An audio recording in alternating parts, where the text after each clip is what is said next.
अस्सलामुअलैकुम स्टूडेंट्स, उम्मीद करता हूँ आप सब खैरियत से होंगे। एक बार फिर आपको फाइव के वर्ल्ड में वेलकम करता हूँ।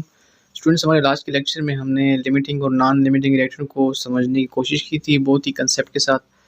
आज के लेक्चर में स्टूडेंट्स मैं इसको थोड़ा सा एक टच देता हूँ और फिर उसके बाद जाएंगे न्यूमेरिकल्स। न्यूमेरिकल्स बहुत इंपॉर्टेंट हैं। हम न्यूमेरिकली किस तरह से समझ सकते हैं कि ये रिएक्शन हमारे पास ये लिमिटिंग है, कौन सा हमारे पास एक्सेस है, या फिर हमने ये भी कहा था कि हमारा जो प्रोडक्ट होता है वो as according to limiting reaction बन रहा होता है। यानी कि आपको जो एक्सेस रिएक्टेंट होता है वो आपको बताता है कि आपका प्रोडक्ट ज़्यादा बन रहा है, लेकिन एक्चुअल में आपका प्रोडक्ट कम बन रहा होता है। क्यों? आपका लिमिटिंग रिएक्टेंट जो होता है वो जब खत्म हो जाए तो फिर रिएक्शन स्टॉप हो जाता है। तो यानी कि आपको जो एक्चुअल में प्रोडक्ट होता है वो लिमिटिंग रिएक्टेंट की वजह से जितना बन रहा होता है वो आपका एक्चुअल का प्रोडक्ट होता है। तो ये सब चीज़ें आज हम एक न्यूमेरिकल प्रॉब्लम के थ्रू सीखेंगे। एक बार फिर एक बार अगर आपको मैं एक टच दे दूँ अपनी लिमिटिंग और नॉन लिमिटिंग रिएक्टेंट को, तो मैंने ये कहा था कि ये डिफिनेशन भी लिखी हुई है यहाँ पे। सिंपली लिखा हुआ है the reactant that is consumed completely in a chemical reaction is called limiting reactant। एक ये वाली एग्जांपल दी थी, एक ये वाली डेफिनेशन थी, सॉरी। और also it can be defined as the reactant which produces the least number of moles of product. दोनों तरीके से हम इसको डिफाइन कर सकते हैं। पहले हम ये कहते हैं कि वो रिएक्टेंट जो कि एक रिएक्शन के अंदर क्या हो जाए, कंप्लीटली कंज्यूम हो जाए, सारा का सारा खत्म हो जाए, उसको हम लिमिटिंग रिएक्टेंट कहते हैं। या फिर दूसरी में ये कह सकता हूँ कि वो रिएक्टेंट जो कि मेरे पास क्या करके दे, least number of moles of product. मैंने कहा था कि जो रिएक्टेंट एक्सेस होता है वो हमेशा हमारे पास ज़्यादा प्रोडक्ट कहता है कि मैं ज़्यादा प्रोडक्ट बना सकता हूँ, लेकिन जो एक्चुअल में रिएक्शन होता है वो लिमिटिंग रिएक्टेंट के ख़त्म होने से क्या हो जाता है, स्टॉप हो जाता है। तो जो ज़्यादा प्रोडक्ट बनाएगा वो मेरे पास रिएक्टेंट इन एक्सेस होगा, जिसकी वजह से हमारे पास कम प्रोडक्ट बनेगा वो हमारे पास लिमिटिंग रिएक्टेंट होगा। ये सब चीज़ें आपको न्यूमेरिकली जब हम इसको सॉल्व करेंगे सब चीज़ें क्लियर हो जाएंगी। अच्छा, तो डिफिनीशंस दोनों हम कर सकते हैं। एक जो कि कम्प्लीटली कंज्यूम हो जाए तो उसको हम लिमिटिंग रिएक्टेंट कह सकते हैं। एक जो कि हमारे पास least number of moles of product बना दे तो उसको भी हम क्या कह सकते हैं, लिमिटिंग रिएक्टेंट कह सकते हैं। और दूसरा एक एक्सेस जो होगा वो उसके अपोजिट हो जाएगा, द रिएक्टेंट लेफ्ट अनयूज्ड। जो कि हमारे चैम्बर के अंदर जैसे कहीं पे भी हम रिएक्शन कर रहे हैं उसके अंदर जो भी चीज़ अनयूज्ड रह जाए उसे हम क्या कहेंगे, रिएक्शन रिएक्टेंट इन एक्सेस। या फिर जो कि हमारे पास more number of moles of product बना के दे उसको हम क्या कहेंगे, रिएक्टेंट इन एक्सेस। तो ये कुछ बेसिक डेफिनेशंस थी स्टूडेंट्स। आज हम टच देने वाले हैं न्यूमेरिकली। न्यूमेरिकल बहुत इंपॉर्टेंट है। इसके न्यूमेरिकल के थ्रू हम देखेंगे कि हमारे पास कौन सी चीज़ लिमिटिंग रिएक्टेंट है और कौन सी हमारे पास रिएक्टेंट इन एक्सेस, यानी कौन सा रिएक्टेंट जो मेरे पास एक्सेस में होगा बच जाएगा और कौन सा जो होगा मेरे पास कम्प्लीटली कंज्यूम हो जाएगा। बहुत ही सिंपल सी न्यूमेरिकल्स होते हैं, कुछ भी मुश्किल नहीं होता, बहुत आसान अल्फाज में इसको समझने की कोशिश करते हैं स्टूडेंट्स। यहाँ पे अगर मैं देखूँ इन्होंने क्या डेटा मुझे दिया हुआ है, इन्होंने मुझे कहा है कि 200 ग्राम ऑफ K2CR2O7 मेरे पास क्या करेगा, रिएक्ट करेगा 200 ग्राम ऑफ कंसनट्रेटेड H2SO4 के साथ। ठीक है, कोई मसला नहीं है। कैलकुलेट क्या करना है, हमने कैलकुलेट करना है mass of the atomic oxygen produced और mass of the reactant left unreacted. ठीक है, एक तो इन्होंने प्रोडक्ट मांगा हुआ है, कितना प्रोडक्ट आपके पास बनेगा। वही अभी जो मैंने डिफिनीशन की, मैंने बोला था कि जो हमारे पास लिमिटिंग रिएक्टेंट होता है वो जितना प्रोडक्ट बना के देता है एक्चुअल में उतना प्रोडक्ट बनेगा।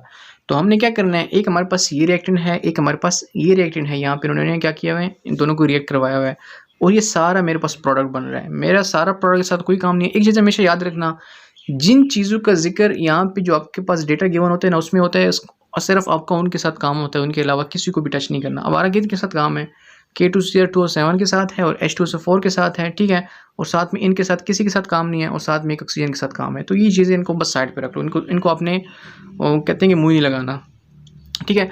अच्छा, यहाँ पे अगर हम देखें तो हमें दिया हुआ है 200 ग्राम ऑफ, ठीक है। सबसे पहले आपने क्या करना है, सबसे पहले आपको इस तरह के न्यूमेरिकल जब भी गिवन हो, आपको मास ग्राम में कोई चीज़ गिवन हो, आपने सबसे पहले उसको मोल में कन्वर्ट करना है। यहाँ पे अगर मैं देखूँ तो मैंने क्या किया हुआ है, सबसे पहले इसको मैंने मोल में कन्वर्ट किया हुआ है स्टूडेंट्स। कितने मोल को, K2CR2O7 मेरे पास कितना मोल आ गया है, 0.68 मोल्स आ गया है। सेम इज़ द केस मेरे पास जो H2SO4 है सल्फ्यूरिक एसिड, वो मेरे पास कितना आ गया है, 2.04 मोल्स आ गया है। तो सबसे बेसिक और सबसे पहले काम जो आपका होगा, आपने क्या करना है, आपने उन जो आपके पास जो ग्राम्स में चीज़ गिवन हो, कुछ भी हो, कुछ भी रिएक्टेंट हो, आपने उनको सबसे पहले क्या करना है, आपने मोल्स में कन्वर्ट करना है, ठीक है। ये स्टेप तो हमारे पास हो गया। अच्छा, इन्होंने मांगा क्या हुआ, इन्होंने कहा कि ये दोनों मैंने रिएक्ट करवाए इतने इतने मोल्स इतने इतने ग्राम्स के साथ। आप मुझे सबसे पहले बताओ कि आपके पास प्रोडक्ट में ऑक्सीजन कितना बनेगा, ये वाला ऑक्सीजन कितना बनेगा। तो इसे कैलकुलेट करना बहुत आसान है। किस तरह से आसान है, मैं न्यूमेरिकली आपको समझाता हूँ। पहले अगर एक थोड़ा सा मैं बताऊँ, हमने क्या करना है, एक रिएक्टेंट ये है, एक रिएक्टेंट ये है, हमने इस रिएक्टेंट के थ्रू देखना है मेरे पास कितना ये प्रोडक्ट बनेगा। मैंने इस रिएक्टेंट के थ्रू देखना है हमारे पास कितना प्रोडक्ट बनेगा। और हम ये बात जानते हैं जो एक्चुअल में प्रोडक्ट बनता है वो कितना बनता है, वो as according to limiting reactant. और वो कौन सा रिएक्टेंट, वो कौन सा प्रोडक्ट होगा जो least number of moles of product बना के देगा। तो वो मेरे पास क्या होगा, तो हम देखेंगे कि हमारे पास जो लीस्ट प्रोडक्ट बनेगा वो हमारे पास एक्चुअल में क्या होगा, वही एटॉमिक ऑक्सीजन हमारे पास प्रोड्यूस होगा। तो पहला स्टेप तो बहुत ही ज़्यादा सिंपल है, मैं आपको बताता हूँ कहाँ ये। अच्छा देखते हैं स्टूडेंट्स इसको, according to balanced chemical equation. ठीक है, बैलेंस्ड केमिकल इक्वेशन क्या कह रही है हमारे पास, ये वाली नहीं, ये तो जब हमने इन्होंने जो हमारे पास कंडीशंस दी है, जो इन्होंने ग्राम्स में चीज़ दी है, तो वो वाली कंडीशंस है। जो ऊपर बैलेंस्ड केमिकल इक्वेशन है उसके मुताबिक 1 mole of K2CO2 is equal to 3 moles of oxygen. यानी कि अगर मैं 1 मोल ऑफ K2CR2O7 और बाकी इसकी जो कंडीशंस हैं वो सब इसको मैं फुलफिल करूँगा तो मेरे पास मोल्स कितना बनेगा ऑक्सीजन का, मेरे पास 3 मोल्स ऑफ ऑक्सीजन बनेगा। ठीक है, लेकिन हम कितने कंज्यूम करवा रहे हैं, हम तो 1 मोल नहीं करवा रहे हैं, हम तो 0.68 मोल्स करवा रहे हैं। तो 0.68 को दोनों साइड में मल्टीप्लाई कर लेंगे, मेरे पास कितना आ गया, मेरे पास आ गया 2.04 मोल्स ऑफ ऑक्सीजन बन गया। किसके साथ, 1 मोल्स ऑफ K2CR2O7 के साथ को जब मैंने कंज्यूम करवाया, सॉरी 0.68 जब मैंने कंज्यूम करवाया। सेम इज़ द केस मैंने सल्फ्यूरिक एसिड के थ्रू देखना है कि उसके मुताबिक मेरे पास कितना बनेगा ऑक्सीजन। तो मैंने वही according to balance chemical equation मेरे पास क्या है, 4 moles of H2CO4 is equal to is equal to 3 moles of oxygen. ठीक है, 4 को आपने यहाँ पे डिवाइड कर देना है और 2.04 मैं कितने करवा रहा हूँ, मैं 4 तो नहीं करवा रहा, मैं तो 2.04 रिएक्ट करवा रहा हूँ। स्टूडेंट्स बहुत सिंपल है, तो 2.04 को दोनों साइड मल्टीप्लाई कर लेना है। तो यहाँ से मेरे पास कितने नंबर ऑफ मोल्स बने, 1.53 मोल्स। अगर मैं दोनों को कंपेयर करूँ 2.04, ये रहा, एक सेकेंड, 2.04 और 1.53 कौन सा लेस है, ऑफ कोर्स 1.53। तो एक्चुअल में मेरे पास ऑक्सीजन कितना प्रोड्यूस हो रहा है, मेरे पास प्रोड्यूस हो रहा है 1.53। और इससे मुझे एक और चीज़ पता चल गई, वो क्या, वो ये कि मेरे पास H2SO4 क्या है, वो लिमिटिंग रिएक्टेंट है। H2SO4 मेरे पास least number of moles of product बना रहा है। तो स्टूडेंट्स आई होप आपकी भी डिफिनीशन भी क्लियर हो गई होगी। और डिफिनीशन भी हमने कहा था, जो सेकंड डिफिनीशन थी लिमिटिंग रिएक्टेंट की, हमने कहा था कि जो मेरे पास least number of moles of product बना के दे उसको मैं क्या कहता हूँ, उसको मैं लिमिटिंग रिएक्टेंट कहता हूँ। तो स्टूडेंट्स बहुत सिंपल है, एक रिएक्टेंट के थ्रू प्रोडक्ट चेक करो, दूसरे रिएक्टेंट के थ्रू प्रोडक्ट चेक करो, जो आपके पास least number of moles of product बना के देगा वो आपके पास क्या होगा, लिमिटिंग रिएक्टेंट होगा। आई डोंट थिंक सो कि इसमें कोई इतनी मुश्किल बात हो। तो हमारे पास एक तो लिमिटिंग रिएक्टेंट का पता चल गया, एक तो हमारे पास ऑक्सीजन, जो जितना हमारे पास ऑक्सीजन प्रोड्यूस होगा जब मैं 0.68 मोल्स और 2.04 मोल्स H2SO4 को अगर रिएक्ट करवाऊंगा तो मेरे पास ऑक्सीजन कितना बनेगा, 1.53 मोल्स। इतना क्यों नहीं बनेगा, इतना इसलिए नहीं बनेगा, ये मेरे पास लिमिटिंग रिएक्टेंट है, ये सारा के सारा कंज्यूम हो जाएगा, ये अनरिएक्टेड लेफ्ट हो जाएगा पीछे चैम्बर के अंदर। जब ये सारा के सारा कंज्यूम हो जाएगा तो रिएक्शन तो ऑटोमेटिकली स्टॉप हो जाएगा, क्यों, इसके साथ रिएक्ट करने के लिए H2SO4 अवेलेबल नहीं होगा, तो रिएक्शन स्टॉप हो जाएगा। कहाँ पे स्टॉप हो जाएगा, जब 1.53 मोल्स ऑफ ऑक्सीजन मेरे पास प्रोड्यूस हो जाएगा। अगर ये मेरे पास एक्सेस में हो ना, ये एक्सेस में हो तो फिर ये मेरे पास इतनी अमाउंट हो, फिर कितना बना के देगा, फिर ये यहाँ पे 2.04 मोल्स तक की कैपेबिलिटी है मेरे पास, बना के दे सकता है, लेकिन प्रोवाइडेड दैट कि आपके पास ये वाली चीज़ क्या हो, ये एक्सेस में अवेलेबल हो। तो स्टूडेंट्स हमारे पास एटॉमिक ऑक्सीजन हमने क्या किया, प्रोड्यूस किया। हाँ, यहाँ पे एक चीज़ आपने ध्यान में रखनी है, एक चीज़ अगर मैं आपको दिखाऊँ ऊपर इनकी रिक्वायरमेंट्स, अगर मैं आपको दिखाऊँ इन्होंने क्या मांगा हुआ है, दोनों की दिखाता हूँ, फिर ऊपर मैं नहीं आ सकता।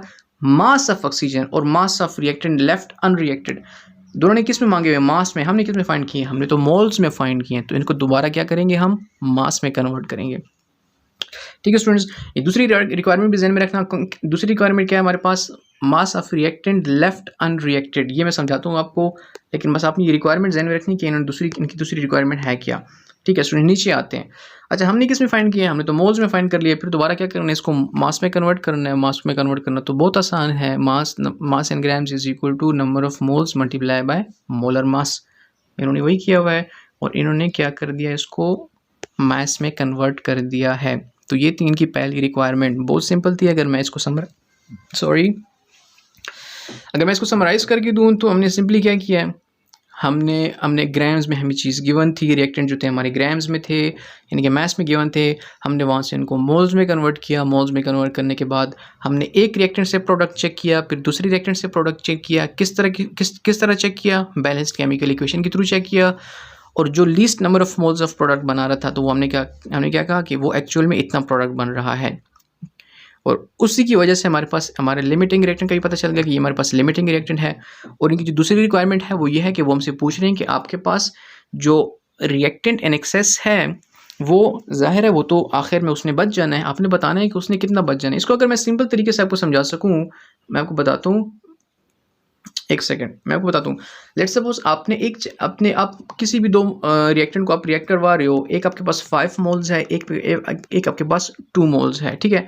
अब यहाँ से 1 मोल कंज्यूम होगा, यहाँ से भी 1 मोल कंज्यूम होगा, यहाँ से जब 2 मोल्स कंज्यूम होंगे, यहाँ से भी 2 मोल्स कंज्यूम हो जाएंगे। इसके पास तो और मोल्स नहीं है, ये तो सारे के सारे क्या हो गए, कंज्यूम हो गए।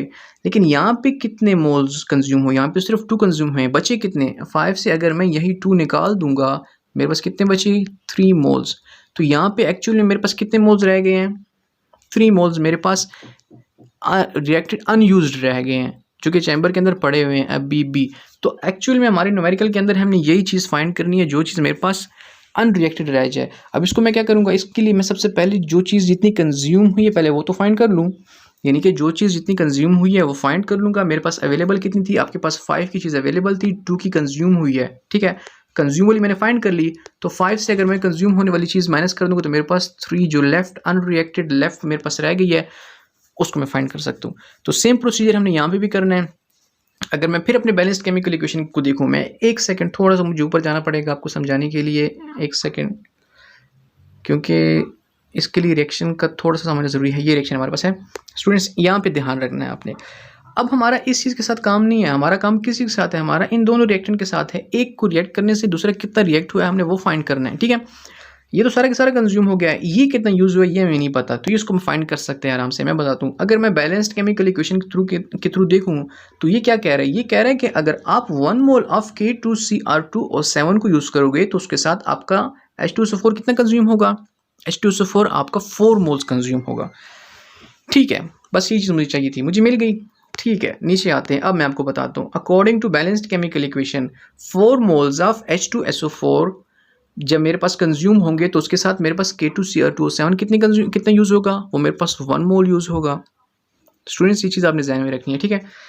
अब मेरे पास जो ये तो बैलेंस्ड केमिकल इक्वेशन कह रही है ये बात, ठीक है। मेरे पास अमाउंट पड़ा कितना है, वो तो मेरे पास 2.04 मोल्स ऑफ H2SO4 है। तो इसको क्या करूँगा, 4 को उधर जाके डिवाइड कर दूंगा और 2.04 को मैं क्या करूँगा, दोनों साइड से मल्टीप्लाई कर लूँगा। मेरे पास कितने आ गए, 0.51 मोल्स ऑफ K2Cr2O7। अब मैं ये चीज़ आपको समझाता हूँ, दोनों सेम बातें हैं लेकिन थोड़ी सी वैल्यूज चेंज हैं। किस तरह से, यहाँ पे मैंने कहा कि अगर मैं 4 मोल्स ऑफ H2SO4 को यूज़ करूँगा तो मेरे पास K2Cr2O7 कितना यूज़ होगा, 1 मोल यूज़ होगा, ठीक है। अगर मैं 4 की बजाय कितना यूज़ करूँगा, 2.04 मोल्स ऑफ H2SO4 को यूज़ करूँगा तो मेरे पास K2Cr2O7 कितना यूज़ होगा, 0.51 मोल्स। और अब आप पता हो जो ऊपर हमने जितनी भी वैल्यूज़ देखी हैं या फिर सॉल्व किए हैं तो उसमें मैंने H2SO4 कितना यूज़ किया है, मैंने 2.04 ही यूज़ किया ना। तो यानी कि 2.04 H2SO4 जब मेरे पास सारा के सारा यूज़ हो गया तो उसके मुकाबले मेरे पास K2Cr2O7 कितना यूज़ हुआ है, वो मेरे पास 0.51 मोल्स यूज़ हुआ है। स्टूडेंट्स बात थोड़ी सी जो है कन्फ्यूजन वाली है लेकिन बहुत ज़्यादा सिंपल है, थोड़ा सा ध्यान लगा के आपने इसको समझना है। अच्छा ठीक है, जितनी चीज़ मेरी कंज्यूम हुई है वो मुझे मिल गई है। इसको अगर मैं एक और तरीके से समझा सकूँ तो वही मैंने आपको बताया, मेरे पास 5 मोल्स एक है, 2 मोल्स एक है, ठीक है। ये 2 मोल्स तो सारे कंज्यूम हो जाना है, इसने यहाँ से कितने कंज्यूम किए, इसने 2 मोल्स कंज्यूम किए, बचे कितने, वही अभी मैं 5 से क्या करूँगा, जो मेरे पास अवेलेबल थे उससे अपने 2 मोल्स निकाल लूँगा तो मेरे पास 3 मोल्स बच जाएंगे। अब वही काम यहाँ पे करने वाले हैं हम लोग स्टूडेंट्स, मैं आपको बताता हूँ, एक सेकंड में आपको बताता हूँ।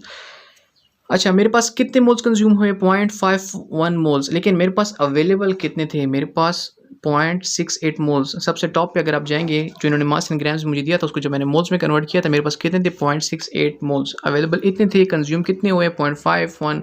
अब जिस तरह मैंने 5 से जितने मेरे कंज्यूम हुए थे वो मैंने जब निकाले, 2 मेरे पास 3 मोल्स रह गए थे। तो सेम इस केस मैंने यहाँ पे इसको माइनस किया, मेरे पास कितने अनरिएक्टेड रह गए हैं, जो मोल्स ऑफ K2Cr2O7 हैं वो मेरे पास 0.17 मोल्स हैं। लेकिन दोबारा से एक चीज़ याद रहे, इन्होंने मुझसे मोल्स में नहीं मांगा हुआ, इन्होंने मुझसे कहा हुआ है कि mass of K2Cr2O7 left unreacted. तो जाहिर है जब मोल्स है तो उसको मास में आराम से कन्वर्ट कर सकता हूँ, number of moles multiply bye formula mass of K2Cr2O7, दोनों को मैंने मल्टीप्लाई किया तो मेरे पास ये ग्राम्स में आ गए, 49.98 ग्राम्स ऑफ K2Cr2O7 मेरे पास लेफ्ट अनरिएक्टेड रह गए हैं चैम्बर के अंदर। एक और स्टूडेंट्स बहुत इंपॉर्टेंट चीज़ अगर आपको मैं बताऊँ, यहाँ पे अगर हम देखें बैलेंस्ड केमिकल इक्वेशन को, तो अगर स्टूडेंट्स अगर लेट्स सपोज कोई भी इस तरह का MCQs आपके पास आ जाए और आपसे पूछा जाए कि इसमें कौन सा लिमिटिंग है और कौन सा नॉन लिमिटिंग रिएक्टेंट है, तो स्टूडेंट्स क्या कहेगा, यहाँ पे तो 4 मोल्स है और यहाँ पे तो 1 मोल है, तो वो डायरेक्ट कहेगा ये मेरे पास क्या है, लिमिटिंग रिएक्टेंट है। ज़रूरी नहीं है कि आपके पास एक चीज़ के नंबर ऑफ़ मोल्स ज़्यादा हो तो वो हमेशा एक्सेस में होगा, बिल्कुल भी नहीं। हमारे पास 1:2, 1:3, 1:4 के रिएक्शंस होते हैं, यानी कि एक रिएक्टेंट अगर 1 मोल यूज़ होगा तो साथ में उसका दूसरा रिएक्टेंट कितने मोल्स के साथ यूज़ होगा, वो 4 मोल्स यूज़ हो सकते हैं, वो 3 मोल्स भी यूज़ हो सकते हैं, ठीक है, या फिर उससे भी ज़्यादा यूज़ हो सकता है। तो यहाँ पे हमने देखा कि डिपेंड नहीं करता नंबर ऑफ़ मोल्स पे, बल्कि ये डिपेंड करता है आपका रिएक्शन कितने रेशो का है। यहाँ पे आपने खुद देखा कि H2SO4 मेरे पास जो क्या था, लिमिटिंग रिएक्टेंट में था। स्टूडेंट्स डायरेक्ट इन वैल्यूज़ को देखते हैं और कहते हैं कि अगर ये मेरे पास 4 मोल्स है तो ऑटोमेटिकली ये मेरे पास क्या हुआ, एक्सेस में हुआ, ये मेरे पास क्या हुआ, लिमिटिंग हुआ। ये ज़रूरी नहीं है, आपने प्रॉपर कैलकुलेट करना है, प्रोडक्ट को चेक करना है, जो आपके पास least number of moles of product बना के देगा, वो आपके पास क्या होगा, लिमिटिंग रिएक्टेंट होगा। तो स्टूडेंट्स ये था लिमिटिंग रिएक्टेंट के ऊपर एक न्यूमेरिकल। इंशाल्लाह आने वाली वीडियो में हम जो रिएक्टेंट इन एक्सेस में होंगे या नॉन लिमिटिंग रिएक्टेंट होंगे उसको थोड़ा सा डिस्कस करेंगे और उसके ऊपर भी एक ज़बरदस्त सा न्यूमेरिकल इंशाल्लाह सॉल्व करेंगे। तब तक के लिए मैं आपसे इजाज़त चाहूँगा। आपसे हमेशा की तरह एक ही रिक्वेस्ट होती है कि आप काइंडली वीडियो को हमेशा लाइक कर दीजिए करें और साथ में एक सब्सक्राइब भी कर दीजिए करें, कमेंट भी कर दीजिए, क्योंकि इस चीज़ से हमारा और क्वेश्चन थोड़ी सी हौसला अफजाई होती है कि कम से कम स्टूडेंट्स इस कंसेप्ट को गेन कर रहे हैं। तो स्टूडेंट्स आपसे इजाज़त चाहता हूँ। अल्लाह हाफ़िज़।